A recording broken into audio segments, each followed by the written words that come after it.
एक इलाके में एक बड़े खतरनाक डाकू को गिरफ्तार किया गया। मुकदमा चला। अब जब मुकदमा चला तो ना सिर्फ डकैतियां, ना सिर्फ चोरियां, बल्कि कत्लो गारतगिरी के भी बहुत सारे उस पर मुकदमे निकल आए। और अब जब इतने सारे उसके जराइम थे तो आखिरकार उस मुकदमे में उसको फांसी की सजा अनाउंस कर दी गई कि इसको अब फांसी दी जाएगी। कत्ल भी किए हैं, चोरियां भी की हैं, डकैतियां भी की हैं, बिग क्रिमिनल। फांसी का वक्त आया तो उससे कहा गया कि आखिरी ख्वाहिश, कहता है आखिरी ख्वाहिश ये कि अपनी माँ से मिलना है। माँ को बुलाया गया। लोगों ने सोचा बड़ा फर्माबरदार है, आखिरी ख्वाहिश है, माँ से मिलना चाहता है, इतना प्यार है माँ से और माँ से कुछ माफी तलाफी करेगा। मगर जैसी माँ आई तो उसने माँ पर हमला कर दिया और माँ को जनाब नोच रहा है, तकलीफ पहुंचा। लोगों ने बड़ी मुश्किल से अलग किया और कहा बदबख्त आदमी, वैसे ही आखिरी वक्त है, जाते जाते भी माँ को नोच, माँ पर हमला कर दिया। अब जनाब इस सफ़ाकाना हरकत के बारे में उससे पूछा गया तो वो कहता है कि मुझे फांसी के फंदे तक इसी माँ ने पहुंचाया। अब जाके मुझे एहसास हुआ कि जब मैं स्कूल में पढ़ता था तो मैं जब बच्चों से लड़ाई करता था तो माँ कहती थी बेटा बिल्कुल जबरदस्त तरीके से बदला लेना है, चाटा खा के क्यों आ गया, तुझे तो 2 और लगानी चाहिए। कभी मैं स्कूल में जनाब बच्चों के पेंसिल चुरा के लाता था तो माँ कहती थी बेटा कोई बात नहीं, आइंदा भी कोई अच्छी चीज लगे तो ले आना।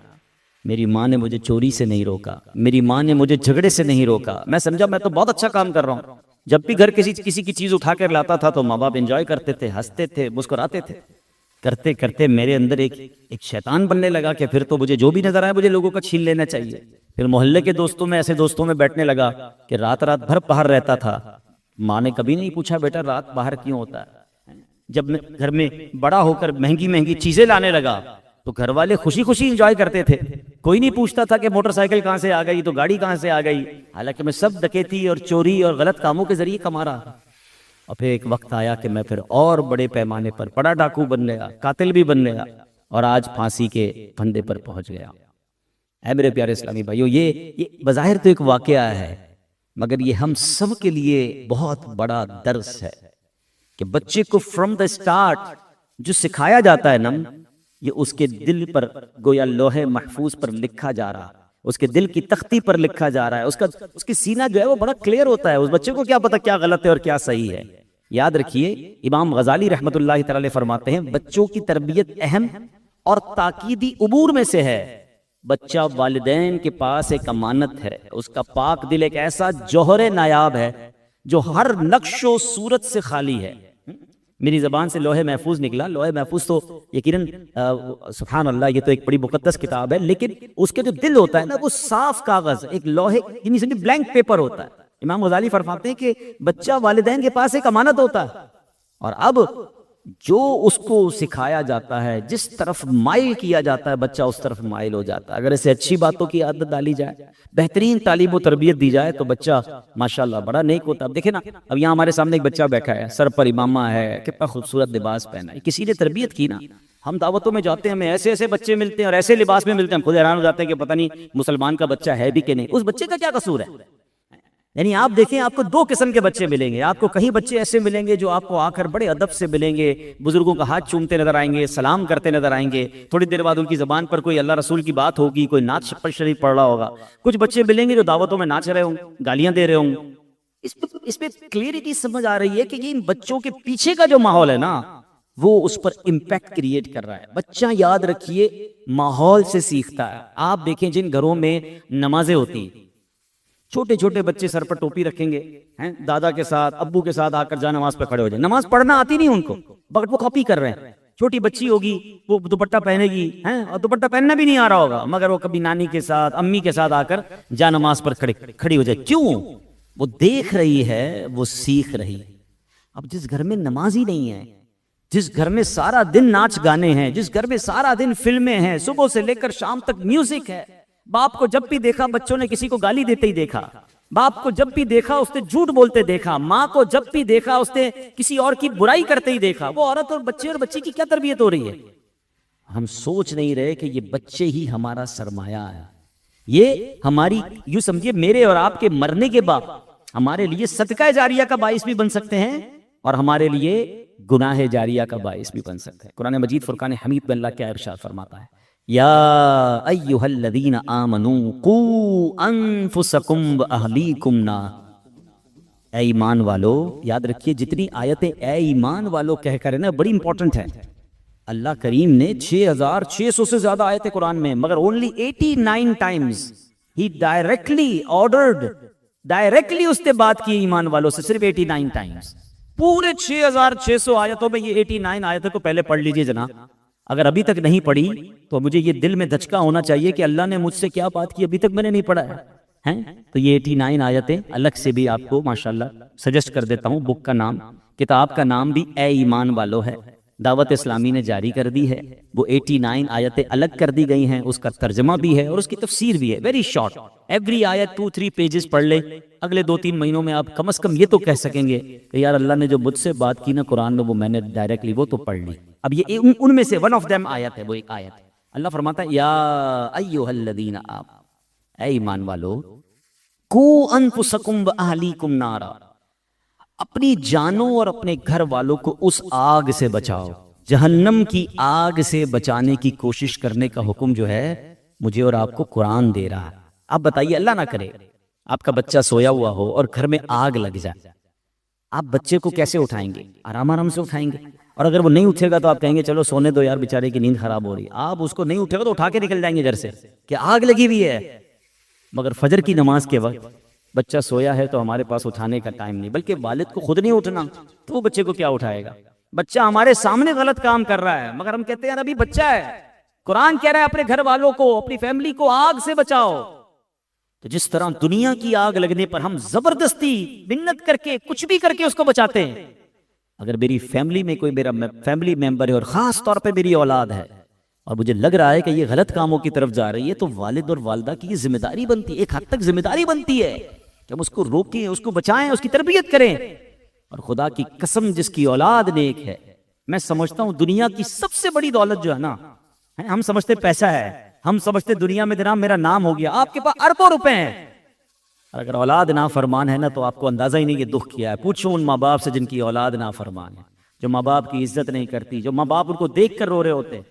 पैसे बहुत है मगर बेटा उनके सामने जो है उनके ऊंची आवाज में बात करता है, माँ बाप का अदब नहीं करता, रातें किधर गुजर रही है माँ बाप को पता नहीं। उनको ये खौफ रहता है मेरा ये माल मेरे मरने के बाद औलाद किस जगह खर्च करेगी।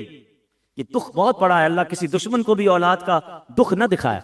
और जिसकी औलाद नेक है, अल्लाह अकबर, ये सबसे बड़ी दौलत है। मैं एक मशवरा दूंगा, वैसे तो जितना हो सके अपनी औलाद की तरबियत करें, मगर एटलीस्ट एक टारगेट जरूर लीजिएगा कि मैंने अपनी जिंदगी में अपनी औलाद को 5 वक्त का नमाजी जरूर बनाना है, ठीक है? और उसका फायदा पता है क्या हो कि पहले ये समझिए कि नेक औलाद माँ बाप को मरने के बाद कैसे काम आती है। हजरत ईसा अला नबीना वालेहिस्सलाम अल्लाह के नबी हैं और अल्लाह के नबियों को अल्लाह ने बड़े कमाल दिए होते। एक बार कहीं से गुजर रहे थे तो आपने एक कब्र के पास देखा कि नजर आपकी ऐसी थी कि आपने कब्र के अंदर के हालात देखे, उस पर अजाब हो रहा। आप ट्रेवल पे कहीं जा रहे थे, वापस आए तो उसी कब्र में नूर अनवार की बारिश हो रही थी। आप हैरान हो गए, आपने अल्लाह से कहा या अल्लाह कुछ दिनों पहले तो इस कब्र पर अजाब, आज यहाँ बरकतें, बड़े मजे में है मुर्दा। अल्लाह ने फरमाया मूसा बंदा बड़ा गुनाहगार था, खताएं करता था, मर गया, उसकी अजाब हो रहा था। मगर जब ये मरा था ना, इसने अपनी वाइफ को प्रेग्नेंट छोड़ा था, उसकी वाइफ हामिला थी, उसको बच्चा हुआ, बच्चा बड़ा हुआ। और ऐ मूसा जब बच्चा वो बड़ा होके मदरसे में गया ना, उसने मुझे कारी साहब ने कहा पढ़ो बिस्मिल्लाहिर्रहमानिर्रहीम, उस बच्चे ने पढ़ा बिस्मिल्लाहिर्रहमानिर्रहीम। ऐ मूसा मुझे, ऐ ईसा मुझे हया आई कि मैं उसके बाप को जमीन के अंदर अजाब दूं जिसका बेटा मुझे जमीन के ऊपर रहमान और रहीम के नाम से पुकारा। सिर्फ बेटे के बिस्मिल्लाहिर्रहमानिर्रहीम पढ़ने की बरकत से उसके वालिद की बख्शिश हो। औलाद नेक होना तो वारे नहीं आ रहे हैं। हाँ, कब्र में कयामत तक आपको ये समझिए बरकतें ही बरकतें हैं। बेटा दुआएं करने वाला हो, बेटी दुआएं करने वाली हो, इबादत करने वाली हो। लेकिन हम कहते हैं नहीं फलां यूनिवर्सिटी में पढ़ लेगा ना तो बड़ा डिप्लोमा मिल जाए, बड़ी सर्टिफिकेट। हमें ये फिक्र जरूर है कि मेरा बेटा जनाब ये तालीम हासिल कर ले। ना कुरान सिखाते हैं, ना नमाज सिखाते हैं, ना दीन सिखाते हैं। आपको एक और बड़ी हार्ट टचिंग बात कह देता हूं, अकलमंद ये जुमला पिक कर लेंगे। जब बेटा बड़ा अफसर बन जाता है ना, दुनिया की कोई बहुत बड़ी डिग्री हासिल कर लेता है, मैं सबके लिए नहीं कह रहा, मेजॉरिटी की बात हो रही है, तो बाज औकात माँ बाप डरते हैं कि बेटे को बुरा ना लग जाए। मेरा बेटा बड़ा अफसर है, मेरा बेटा बड़ा डॉक्टर है, मेरा बेटा बड़ा पुलिस वाला बन गया है, बड़ा अफसर, बहुत बड़ा आदमी है। माँ बाप डरते हुए बात कर रहे हैं। लेकिन अगर बेटा आलिम दीन बन जाए ना, बेटा मुफ्ती बन जाए, बेटा वाकई दीनदार बन जाए, बेटे को हमेशा डर लगता है मेरे बाप बाप नाराज ना हो जाए। फर्क है ना। मैं नहीं कहता सारे एजुकेटेड लोग ऐसे होते हैं, मगर मेजॉरिटी की बात, क्योंकि जब कुरान और हदीस बंदा पढ़ता है ना तो उसको पता चलता है कि माँ बाप के हुकूक क्या हैं। मेरा तो सब कुछ मेरे माँ बाप हैं। अरे ये राजी होंगे तो रब राजी होगा, और ये नाराज हो गए तो रब नाराज हो जाएगा। वो दुनिया में सबसे ज्यादा आपको खुश करने की कोशिश करेगा अगर आपने वाकई उसे कुरान और सुन्नत सिखाया हो। लोग परेशान होते हैं कि यार मैंने अपने बेटे को दीनदार तो बना दिया मगर मेरी फरमाबरदारी ही खत्म हो गई। एक बड़ा खूबसूरत जुमला है, तुम अपने बेटे को दीन के हवाले कर दो, दीन वो बेटा तुम तरबियत करके तुम्हारे हवाले कर देगा। तो सबसे पहले अपनी औलाद की शरीयत के मुताबिक तरबियत करें। मैं जुमला कह रहा था कि अपनी औलाद को कम से कम 5 वक्त का नमाजी जरूर बनाइएगा। इसका पता है फायदा क्या होगा? आपके मेरे मरने के बाद वो बेशक हमारी कब्र पर आए ना आए, मगर को रोजाना 5 वक्त बावुजू किबला रू होकर दिन में कई बार पता क्या पड़ेगा? रब्बना फ़िरली वली वालिदैया वलिल मुमिनीन यौम यकूमुल हिसाब। किस हालत में पढ़ेगा? अत्तहियात में बैठा होगा, किबला रू बैठा होगा, नमाज की आलम में होगा, फजर में 2 बार पढ़ेगा, जोहर में बाज़ औक़ात 3 और 4 बार ये दुआ करेगा, असर में करेगा, मगरिब पे करेगा, इशा में करेगा। सुभान अल्लाह। आपने सुना एक बार रहमान और रहीम कहा था, अल्लाह ने उस कब्र वाले से अजाब उठा दिया जिसका बेटा 5 बार उसके लिए दुआ करेगा। सोचो ना माँ बाप का क्या हाल हो जाए। तो प्रियोरिटी ये दीजिएगा कि बेशक आपका बेटा आप कहते हैं बेहतरीन स्कूल में पढ़े लेकिन दीन से दूर ना हो जाए। और यही हमारी जिम्मेदारी है कि हम अपनी औलाद की तरफ आएं। अब जरा गौर सुनिएगा, हजरत सहद बिन अब्दुल्ला तुस्तरी रहमतुल्लाहि तआला फरमाते हैं, मैं 3 साल की उम्र का था। देखिए इनकी तरबियत कैसी की। कहते हैं मैं रात के वक्त अपने मामू जान हजरत मोहम्मद बिन सब्बार अलैहि रहमतुल्लाहिल गफ्फार को नमाज पढ़ते देखता था। एक दिन उन्होंने मुझे कहा कि बेटा क्या तू उस रब को याद नहीं करता जिसने तुझे पैदा किया है? मैंने पूछा मैं अपने रब को कैसे याद करूं? छोटा था। तो मुझे कहा कि जब रात को सोने लगो ना तो जबान को हरकत दिए बगैर दिल ही दिल में ये कलिमात 3 मरतबा कहो, अल्लाहु माइया, अल्लाहु नाज़िरुन इलैया, अल्लाहु शाहिदी। यानी अल्लाह मेरे साथ है, अल्लाह मुझे देखता है, अल्लाह ताला मेरा गवाह है। बेटा रात को सोते वक्त दिल ही दिल में ये पढ़ लिया। कहते मैंने पढ़ना शुरू कर दिए। जब चंद रातें ये कलिमात पढ़ लिए तो उन्होंने कहा कि अब 7 मरतबा पढ़ो। मैं रात को सोते वक्त 7 बार पढ़ता था। फिर कुछ दिनों के बाद मैंने कहा मैंने 7 बार पढ़ रहा हूँ, फरमाया अब 11 मरतबा पढ़ो। मैं 11 मरतबा। अब बंदा रिपीट कर रहा है बच्चा कि अल्लाह मेरे साथ है, अल्लाह जो मैं कर रहा हूँ वो देख रहा है और अल्लाह मेरा गवाह है। उस बच्चे के दिल में अल्लाह से कनेक्टिविटी पैदा हो रही। कह रही है मुझे बड़ा मजा आने लगा।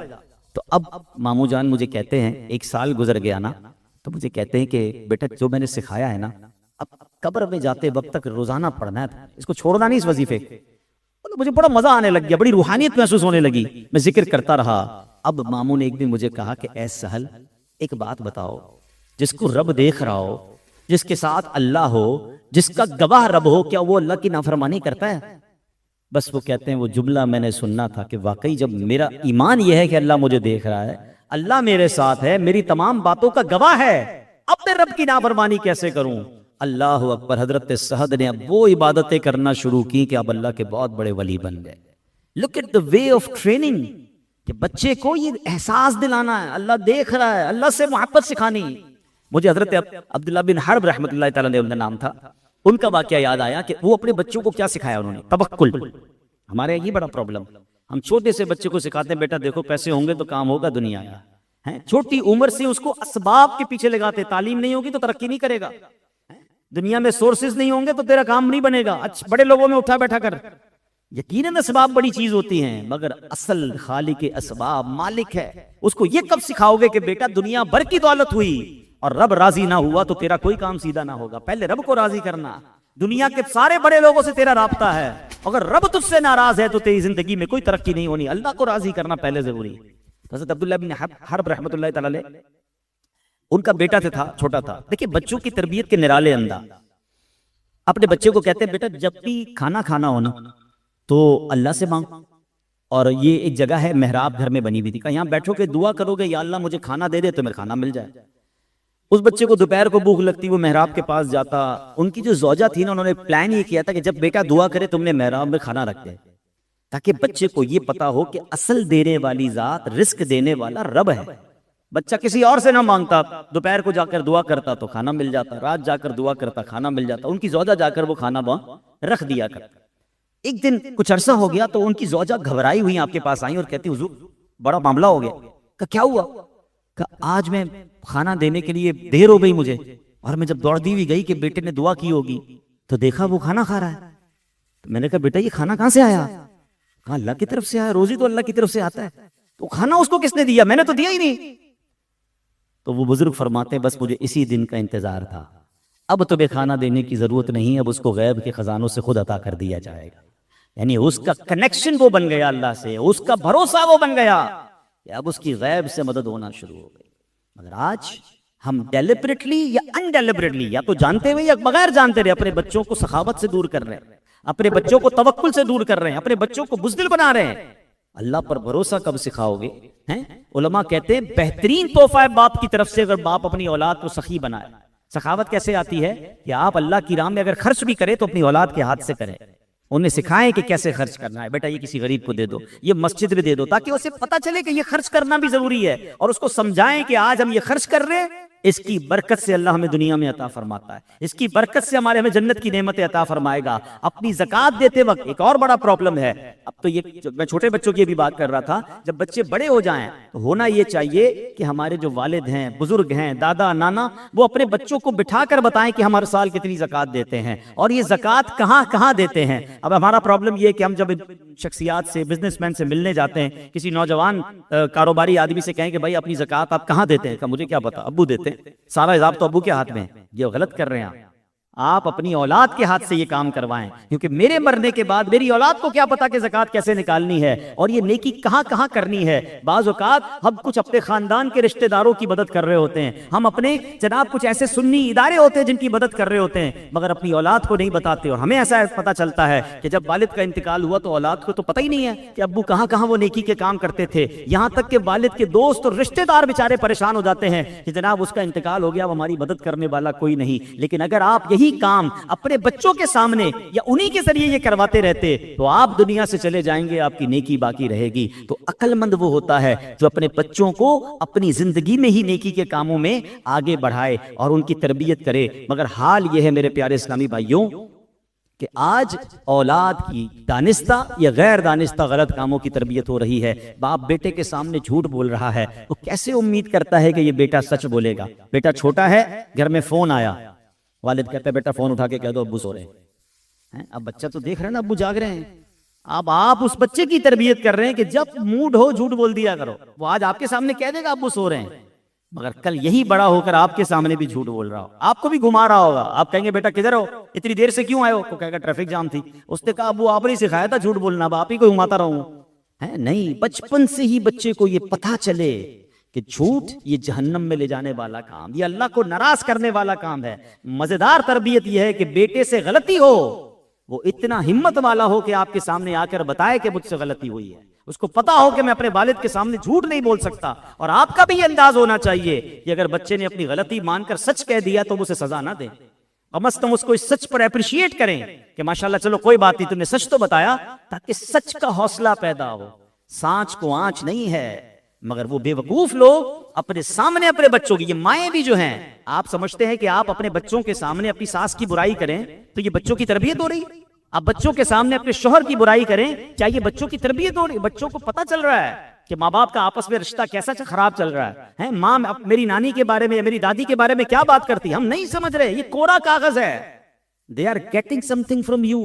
वो रोज घर में या तो नेगेटिविटी को एब्जॉर्ब कर रहे हैं, या जनाब वो रोज घर में पॉजिटिविटी हासिल कर रहे हैं, वो दीन सीख रहे हैं। अल्लाह करे ये बात समझ आ जाए। लेकिन ये जो लालच है ना, ये कितनी बुरी बला है और किस तरह दुनिया में इंसान बर्बाद होता है। मैं आपको एक वाकया सुनाता हूँ, फिर इंशाल्लाह अपने बयान को कंक्लूड करता हूँ कि ये जो माल की मोहब्बत आजकल सिखाई जा रही है, लालच जो दिलों में उतारी जा रही है, खुदारा कभी अपने बच्चे को माल का लालची मत बनाइएगा। उसको दीन सीखने वाला और जिस कहते हैं सखी दिल हो, है माल की मोहब्बत की बजाय अल्लाह और उसके रसूल से मोहब्बत आप दे दें, माल कहीं नहीं जाता, जो नसीब में है वो मिलकर रहेगा। लेकिन अगर औलाद अगर सिर्फ माल के पीछे भागती रही तो फिर वो हलाल और हराम की तमीज भी उठा देगी। हजरत ईसा नबी अलैहिस्सलाम का वाक़या, वेरी अमेजिंग स्टोरी, जरा गौर से सुनिएगा।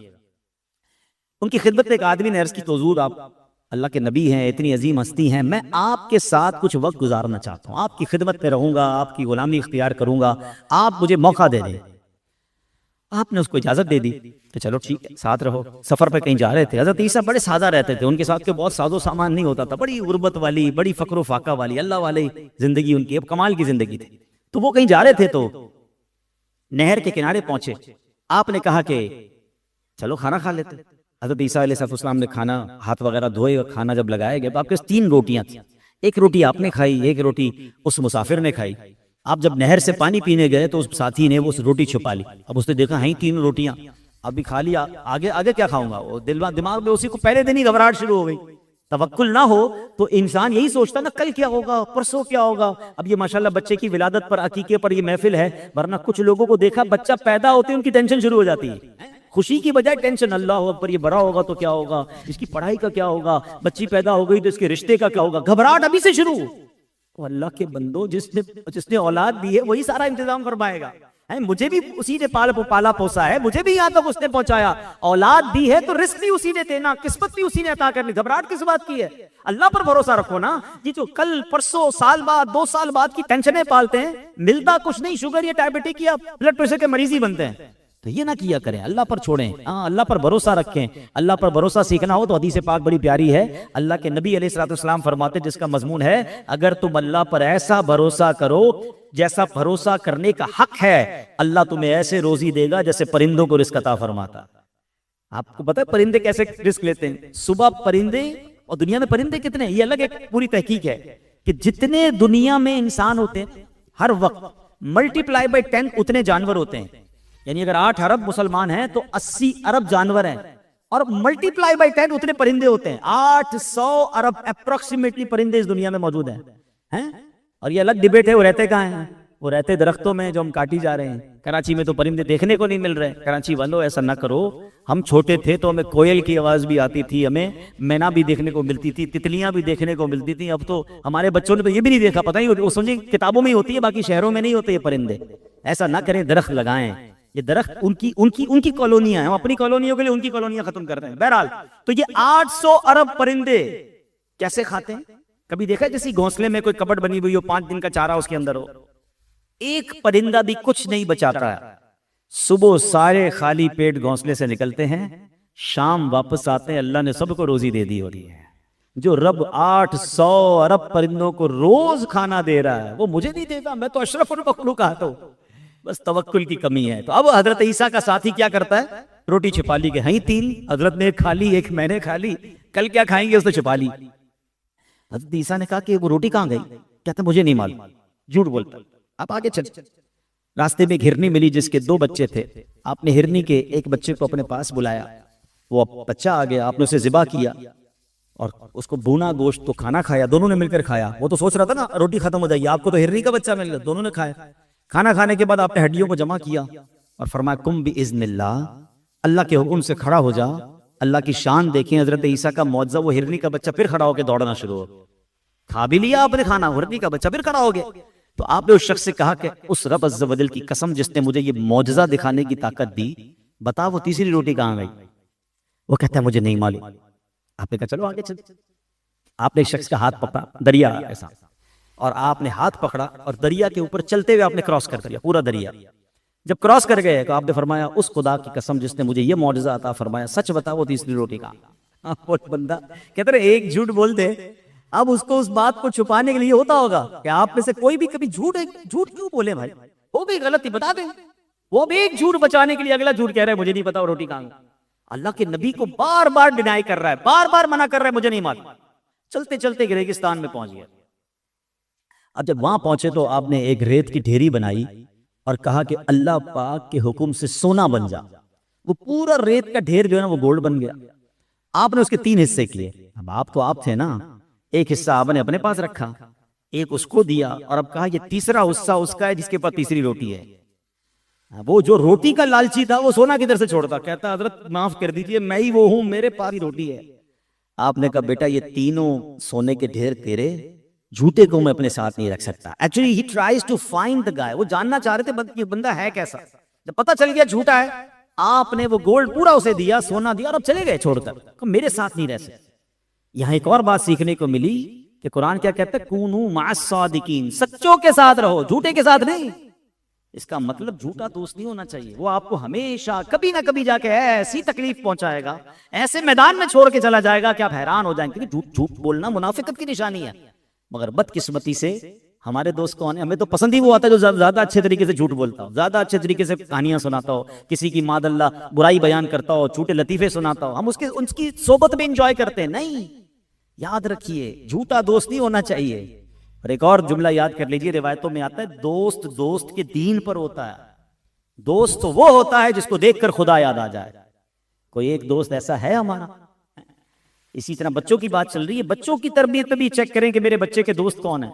बुरे दोस्त ही तो बुरा बनाते हैं ना, हम भी बुरे दोस्तों में एंजॉय कर रहे हैं। नहीं, चेक करो कोई एक दोस्त तो ऐसा हो जिसको देखकर खुदा याद आ जाए। हमने तो ऐसे दोस्त बनाए जिसको देखकर सिनेमा याद आता है, किसी को देखकर कोई गलत काम ही याद आता है। नहीं, दोस्त को देखकर खुदा याद आता है। बहरहाल हज़रत ईसा अलैहिस्सलाम ने उस बंदे को छोड़ा और आप चले गए। अब यहां नया काम शुरू हो गया। लालच थी ना, देखिए लालच कितनी बुरी बला। अभी तो बड़ा खुश कि जनाब सोना इतना सारा मुझे मिल गया, चादर में लपेटा, कांधे पे उठाया, रेगिस्तान था, तन्हाई थी, सफर शुरू किया। आगे गया तो उसको 2 बंदे मिल गए और उन 2 शख्स ने देखा कि इसके पास तो सोना है, तुझे तो कत्ल कर देंगे, इतना सोना। तो कहता भाई देखो पकड़ तो लिया है मुझे, सोना भी दरियाफ्त कर लिया, मुझे अकेले को मारने से बेहतर है आपस में तीनों बांट लेते हैं, क्यों कत्ल का गुनाह अपने जिम्मे लेते हो, पकड़े जाओगे तुम भी जेल में जाओगे। उन दोनों ने सोचा बात तो ठीक है, 50-50 की जगह 33-33 तो मिल ही रहा है। चलो ठीक है। अब बहुत खुश तीनों, कहते हैं भूख लगी है चलो मिलके खाना खाते हैं। तो उन 2 ने मिलकर एक को कहा कि जाओ तुम खाना ले आओ। लालची तो तीनों ही थे हैं। जब तीसरा खाना लेने गया तो वो कहता है कि क्यों ना खाने में जहर मिला दूं, ये दोनों खाकर मर जाएंगे, पूरा सोना मुझे मिल जाए। वो खाना लेने गया और ये दोनों जो पीछे बैठे कहते हैं ये खाना लेकर आएगा तो उसको मार देंगे। ऐसा ही हुआ, वो खाना लेकर आया जहर मिलाकर, इन दोनों ने उसे पकड़ा, पहले उसे मार दिया। अब मुबारक हो, अब तो 50-50 हमारा हो गया, अब आओ मिलकर खाना खाते हैं। और जब खाना खाया तो क्या हुआ, ये दोनों भी दुनिया से चले गए। सोना उधर ही पड़ा था, साथ 3 लाशें पड़ी थी। हजरत ईसा अपना काम से फारिग होकर फिर उस रेगिस्तान से गुजरे। आपने देखा सोने का ढेर है और 3 लाशें गली सड़ी पड़ी हैं। अल्लाह अकबर। हजरत ईसा अलैहिस्सलाम ने क्या कहा, आपने फरमाया देख लो ये दुनिया का हाल है, लिहाजा तुम पर लाजिम है कि इससे बचते रहो।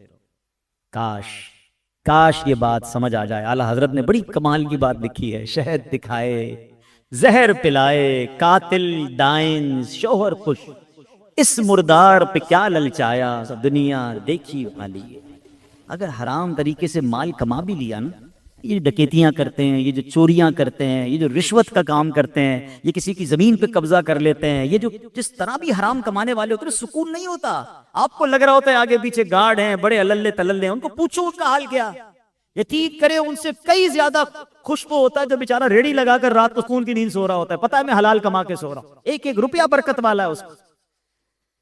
तो खुद भी लालच में नहीं जाना है और अपने बच्चों को भी कभी लालच की तरफ नहीं लेना। खास तौर पर ये जो माल की लालच है ना, ये इस कदर खतरनाक है। इमाम गजाली फरमाते हैं, हजरत हसन बसरी रहमतुल्लाह तआला अलैह का कौल, अल्लाह पाक की कसम जो दिरहम यानी दौलत की इज्जत करता है, अल्लाह पाक उसे जिल्लत देता। दौलत के पीछे नहीं भागना है, माल कहां जाएगा, रिस्क किधर जाएगा, जो मेरे नसीब पे वो मिलकर रहेगा। लेकिन दीन छोड़कर, अल्लाह रसूल को छोड़कर सिर्फ माल के पीछे, कुछ भी हो जाए पैसा चाहिए, ये सोच नहीं होनी चाहिए। एक जब दिरहम और दिनार बने थे ना, तो शैतान ने उनको उठाकर अपनी पेशानी पर रखा और चूम कर बोला, जिसने इनसे मोहब्बत की वो मेरा गुलाम है। शैतान तो राजी हुआ था कि अब ये दिरहम और दिनार के जरिए मैं सरकार अलैहिस्सलाम के उम्मतियों को बहकाऊंगा। तो है मेरे प्यारे इस्लामी भाइयों, हमने चंद बातें जो आज सुनी हैं इसको जहन में रखिएगा। औलाद को नेक बनाने के लिए द बेस्ट फॉर्मूला, पहले मुझे नेक बनना हो, मैं नेक बनूंगा, मेरे घर वाले नेक बनेंगे, मेरी औलाद नेक बनेगी। अल्लाह हमारी औलाद को हमारी मगफिरत का जरिया बनाए। आखिर में मैं वजीफा भी बता देता हूँ, कुछ लोग पूछते भी रहते हैं कि जनाब औलाद नेक बन जाए, औलाद फरमा बरदार बन जाए, उसके बारे में कुछ बताएं। बड़ी प्यारी दुआ है, नबी पाक अलैहिस्सलाम की दुआ है, और यूं समझिए कि मुझे पसंद भी बहुत है ये दुआ, आप भी पढ़ते रहा करें। और वो दुआ ये है, रब्बना हब लना मिन अज़वाजिना वज़ुर्रियातिना कुर्रत अयुन वजअलना लिलमुत्तकीना इमामा। ये दुआ कितनी प्यारी, पहले इसका तर्जुमा सुनो।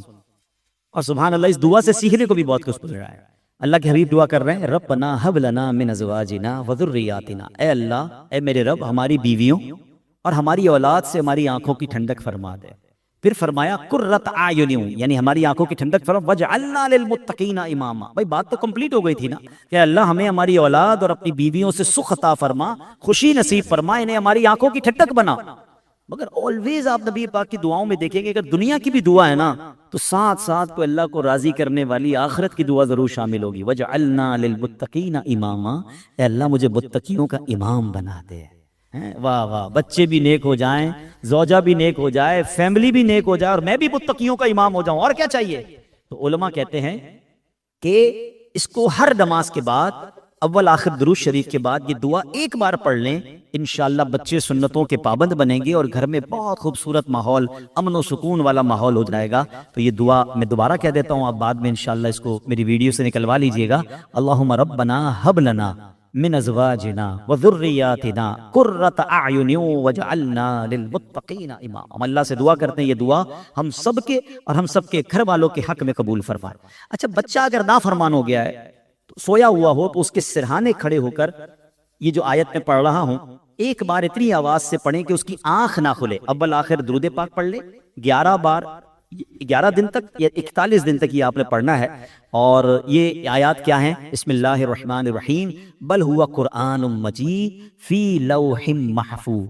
ये औलाद के सिरहाने पे खड़े होकर इतनी आवाज से पढ़ें कि वो सुन ले मगर उसकी आंख ना खुले, ठीक है। अव्वल आखिर दुरूद शरीफ के साथ 11 से 41 दिन तक आपने पढ़नी है ये आयतें। इंशाअल्लाह वो बच्चा जो है वो फरमा बरदार होगा। अल्लाह हमारी औलाद को हमारी आंखों का नूर बनाए। जो बे औलाद हैं अल्लाह उन्हें नेक और सालेह औलाद अता फरमाए।